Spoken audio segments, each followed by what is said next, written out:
Hancock Whitney Stadium here at the Reeses Senior Bowl in Mobile, Alabama. I'm Kaylee Mansell with Mike Griffith. Mike, the sun is shining, the wind is blowing, and spirits are high as the first day of practice comes to an end. 6 Georgia Bulldogs being represented.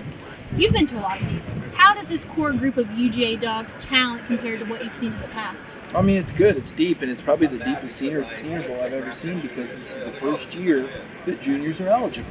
Used to be that only seniors were eligible. Well, because of this new rule, Javon Bullard's here, and that really is going to help Bull out in the backfield. So I think it's a good collection of Bulldogs. It's a big collection. I don't know that I've seen this many guys suited up. Last year there were a lot of guys here. Remember, Warren McClendon came out, was practicing, and of course for Kenny McIntosh. If Kenny didn't come to this game, he probably wouldn't have been drafted. And, over the years, though, more and more Georgia players, especially with Kirby Smart, I mean, it's not a secret that there's so many guys that are going to go to the NFL from this program. You had 9 drafted, then 15 drafted, then 10 drafted. It looks like another 10 this year. And I would say that probably 5 of the guys here, and William Moat, the long snapper, I'm sure he'll sign as well. So when you look at the Reeses Senior Bowl, what's the benefit of playing in something like this? On-the-job interview, right? I mean, when you go to the NFL Combine, they see you in your shorts and your underwear, and they sit down and they do the speed dating thing. But it's a very corporate environment, whereas here, they get an opportunity to see these guys in huddles, and when they explain the plays to them, they can kind of look in their eyes and go, is this guy getting it? I can tell if he's getting it because he's either getting it or he's not getting it. And you get a better idea of how they're going to respond to NFL coaching. You see how they interact with teammates, and it's a much more relaxed setting where you kind of find out what these guys are all about. The fact that they're even here competing tells you something. They love football. They want the opportunity to go out there and compete one final time. For the Georgia players, one final time with the G on the helmet. As we mentioned, 6 Bulldogs being represented out here today. Ladd McConkey, Dejon Edwards, Marcus Rosemy-Jacksaint, Javon Bullard, Tyke Smith, and William Moat. A game like this, who has the highest potential for this game to bring them from good to great in terms of draft stock? Well, you said it, Kaylee. A lot of the hay is in the barn. The game film is in. But for a guy like Ladd McConkey, who was injured much of the year, and there was some questions about, well, how explosive is he going to be with the ankle after being injured? And where's the back injury at? And how does he come out of his breaks? And I'm going to tell you, Ladd put people in a blender today all day long. I'll tell you, Marcus Rosemy-Jacksaint, I mean, we know he can block, we know he's physical, but how does he handle those Spencer Rattler fastballs? And Marcus Rosemy-Jacksaint with a really big day today as well. So both the Georgia receivers did quite well. I think defensively, you wanted to see what Tyke Smith could do, from a standpoint of can he play safety? Where is he at conceptually from the ability to adjust? Bullard is a guy that, wasn't quite 100% this year. He's another guy being looked at. And then Moat, I mean, they're up close and personal. I mean, they need long snappers in the NFL. It's a hard job to get, right? Because there's not many of them. They don't carry 4 or 5 of these guys. So it's a tough job to get. So you see William Moat out there battling. I think Dejon Edwards, though, is the one who has the most upward mobility. Dejon kind of got lost a little bit in the backfield. I mean, let's face it, the Georgia run game was not as explosive as it's been. And there's some questions, about Dejon Edwards and breakaway speed and cutting ability. I thought he had a good start to the week today. So let's talk about individual performances, starting with Ladd McConkey, who was clearly a star out there on the field today. Everybody talks about how he's a human cheat code, and it seemed like every time he got in a one-on-one situation after every play, it was the oohs and the ahs. How impressed were you with his performance today? Yeah, I mean, this is what I expected from Ladd. Again, I've said selfishly, this is a guy that probably could have been a Heisman finalist if he went back to Georgia and returned kicks and, had 1,500 yards receiving it. We didn't get to see the full healthy Ladd McConkey for an entire season at Georgia. I think he's going to leave all of us with that memory against Florida State. Looks like something out of a video game, but Ladd's incredible. He's an incredible person. He's an incredible football player. I think he's a guy that, a lot of people already knew this about Ladd. I think Ladd came in here probably looking at a late second, mid, third round grade. A lot's going to happen at the Combine. They're going to want to see what type of 40 he runs. But his ability to show that he can come out of breaks, he can catch the ball, I think people are very impressed right now, and it sets him up for the next stage of the draft evaluation process, which is going to be the Combine. And speaking of wide receivers, Marcus Rosemy-Jacksaint, a guy that the UGA fan base knows, but maybe not so much the national media, came out, had a stellar performance today, in my opinion. Do you think we saw the best of his abilities today? Yeah, I think Marcus has been a very consistent guy, but again, when you're not the number 1 receiver, the number 2 option, you don't get a lot of targets. And Georgia's not a program that just throws the ball for the heck of it. So I think Marcus did a lot of the blue-collar work. He did a lot of blocking. We saw him a lot of special teams, and now he gets to kind of come out here, look like a feature guy. And I thought he made some really nice catches over the middle. I mean, his hands are incredible. I don't know last time I remember him dropping a pass. So I thought it was a strong day. I think Marcus Rosemy-Jacksain is who they thought he was, and even more. Let's talk about the defensive side of the ball. Javon Bullard, Tyke Smith. I had the opportunity to talk to both of them after practice, and I asked them both. I said, how does UGA help prepare you for the next level? And they talked about the difficulty of practices, playing against the best. Do you think that's going to benefit them in practice this week? It already has. I mean, they've seen all these concepts. They're familiar with everything that they're doing out here.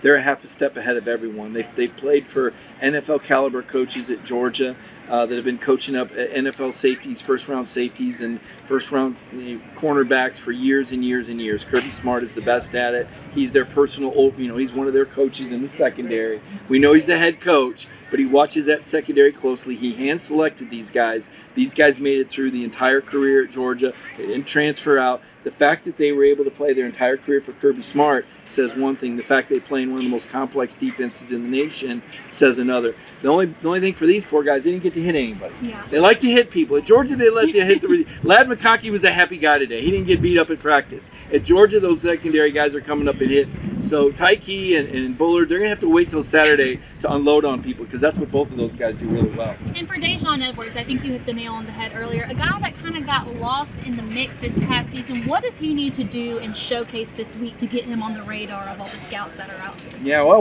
a lot of what I saw today, I saw him catch the ball. Beautiful move on a slip screen. I mean, he's really good in pass protection. He's very sound. Del McGee does a really good job with these guys. You don't get on the field at Georgia until you know how to pass protect. When Kendall Milton passed on the opportunity to go work on his 40, it was a really good break for Dejon. Dejon needed that. Dejon, another guy, Kaylee, that in full transparency, I thought really maybe could have come back for another year just because of how that experience would have helped him working with ETN. But there's a time for everybody. And when I asked Lad McConkey about leaving, that was kind of what he said. Comes a point in time, and Dejon was ready for the next step. He's got to battle. He's got to show he can catch the ball. I mean, he's got to be sharp in all of his assignments. If there's going to be any special teams opportunities on Saturday, he needs to run up and raise his hand. This is a guy that needs to work very hard to get drafted. He also needs to have very good workouts and go to the combine and run some really good numbers. Listen, Dejon Edwards is a winner. He's a locker room guy, but there's a lot of guys like him, right, that aren't going to bust that number on the stopwatch, that don't have the home run speed, that are willing to block and tackle and do everything. What does he do to differentiate himself? So I look for Dejon to work hard and try to have a really big game on Saturday as well. There's something important I feel like we need to address. Last week on Connor and my show, we mentioned that Cedric Van Pran was going to be one of the guys that was out here. He accepted his invite, wasn't on the roster. What do you know about it? Yeah, well, Cedric was one of the very first guys that accepted an invite, and talking with his parents, apparently they thought that they were out on January 10th, but somehow the message didn't get to anyone down at the Senior Bowl until yesterday, and so it looked like a last-second pullout. I've talked to an agent in Dallas that tells me, hey, look, he's there, he's working out, he's healthy, he's fine. It's a healthy scratch. Sometimes these agents play these strategy games, and they say, taking a look at who's going to be there at defensive tackle, taking a look at who's going to be there at center. We like your position right now. Let's not gamble on it. Personally, I think that's a mistake, and the reason why I think it's a mistake is because Cedric, what he does exceptionally well is what shows up at this game. Cedric is the guy that's going to go to the board and control that offense and understand that offense like a quarterback. And that's going to be really important, especially if he gets drafted by a team with the younger quarterback. Your center has to help with the protections. Cedric also does really well in drill work. He's a very fundamental guy. He's a 3-year starter. Had, I think, 42 starts in a row or something ridiculous like that. I don't think he's going to blow it up at the combine. I think he's going to be fine. And again, this is relative. He's a better athlete than 99.9% of the people in the world. But when we're talking relative to other centers, I don't think that's going to be his strength. So, but again, you never know. This is a family decision whether or not someone comes to the Senior Bowl or not. It's a professional decision. It was a surprise. It was a little disappointing, again, selfishly, because I know how much Dog Nation loves Cedric Van Pran and his family. But Cedric's going to have a chance to compete in Indianapolis. I think that's going to be the next time we're going to see him. So let's circle back to Lad. You got the opportunity to talk to him after the game, and let's just say people were all over him like white on rice, covered up. Was there anything that he said in that post-practice interview that stood out to you? I think the certainty of him leaving, and I know Kirby tried hard. I know Georgia really, rolled it out and did everything they could. But I mean, Ladd has got his mind set on it. And, you think about the Ladd McConkey story, and here's a guy who comes from a somewhat small town. Certainly was not a highly regarded recruit. Tennessee was where he wanted to go, and Jim Chaney couldn't even make it to his house. But Kirby saw something special in this guy, and his character and his potential is what got him the opportunity. And yet still, he had to go through almost an entire year of doing nothing but scout team, and there were still people trying to say that Ladd McConkey wasn't worth a scholarship because of his recruiting ranking. And Kaylee, all he did was get better and better and better. And I know, folks, I know that everybody loves the 5 stars, and everybody loves Kirby Smart for always identifying these 5-star recruits that come in, and they're, Jeff Santel writes they're the greatest thing ever before they even get on campus. I like the Ladd McConkey story. It reminds me of the Eric Stokes story. These are two of the guys that were two of the lowest rated players that got recruited in their classes, and all these guys did was fight and get better. And the reason that's an important story is because it shows how Georgia can develop talent. It's not just about getting a bunch of really good players and throwing them on the field and letting them play ball. There's a lot of development going on, and that development isn't just on the field. It's not just in the meeting rooms. It's with the health and nutrition program. It's with what Scott Sinclair does in the weight room. I mean, Ladd McConkey, bless his heart, so much of it is his attitude, so much of it is his heart, but a lot of that is what Georgia poured back into him. So to me, that's one of the best success stories in college football I've ever seen is Ladd McConkey. Again, that's why selfishly I wanted to see him end in New York at a Heisman ceremony. But look, Ladd says it's time to go. The comparisons are out there. Cooper Kupp is a name that I've heard mentioned with him. I mean, that's pretty good company. I do think Ladd is that special, and I think the NFL folks are starting to get a look at that this week. Of course, we're all dogs here, but as somebody who has an eye for talent and has been to many of these in the past, were there any other SEC guys today that impressed you? Joe Milton, I like his arm, and I like how quick his decisions were made out there on the field today. And I know that his career at Tennessee was a little helter-skelter, but remember, this is a guy that lost 2 of his top receivers, and it wasn't so long ago that Jake Fromm was going through 2019 with what Kirby Smart said was a merry-go-round of receivers, and the performances weren't consistent. I thought Joe Milton took a lot of unfair and undue heat at Tennessee. I know the expectations had been raised really high the year before by what Hendon Hooker was able to do. I think Milton is a super talented guy that's going to be a better NFL player than he was a college player. I think one of the beautiful things about a game like this is we get to see all the conferences go head-to-head. SEC guys all on one team. Is this one of those games where they can prove what conference is elite? Can you tell the level of competition's a little bit different, or is it all a myth? I wonder. I wonder when the Georgia guys line up and they see one of those Wolverine helmets on the other side. They didn't get a chance to play the Michigan Wolverines. Michigan's got 8 guys here. Okay, Georgia's got 6.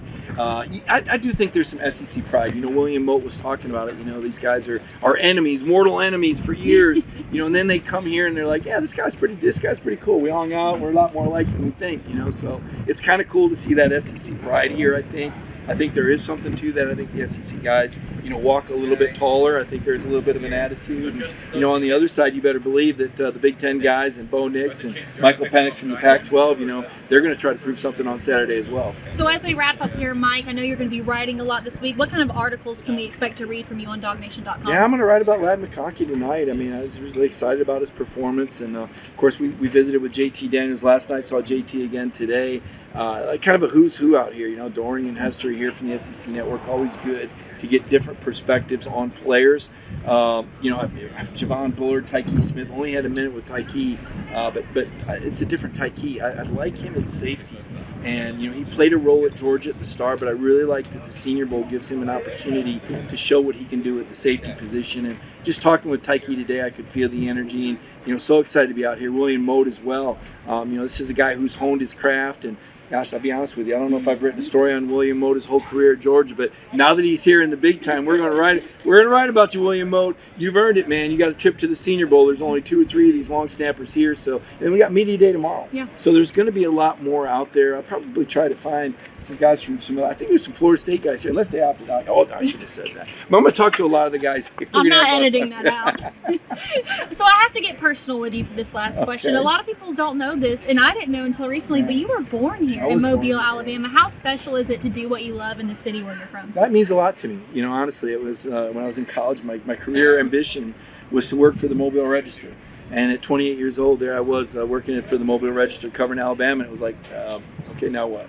Right? Who knew? Who knew that my career would take me to the University of Georgia and see the Dogs win back-to-back national titles and work with a guy in Claude Felton? Kind of the big news of the day for Georgia. Claude Felton announcing his retirement, and people are going, he's a PR guy. Yeah, but you don't understand. He was your front porch, and he's the reason that so many people loved coming to Georgia was to deal with a guy like Claude. So, but yeah, being in Mobile, it is special to me. I was able to have lunch with Danny Sheridan, another Mobile native, and USA Today columnist, and enjoyed visiting with him. And it is awesome. The Gulf Coast is different. It feels special every time I come down here. It's really kind of where I started my professional journey in some ways, and it feels great to come back and see a lot of the familiar faces and enjoy the sunshine and the Gulf Coast breeze. Well, I have to say it is a privilege to be able to share this opportunity with you. Guys, that's going to wrap up day one of the Reeses Senior Bowl. Make sure to check out the pages of DogNation.com to see what Mike writes. We're also going to be posting player interviews on YouTube, and we'll have a lot more to cover tomorrow with all the media appearances and the press day. So thank you all for joining us, and we will see you right back here on the pages of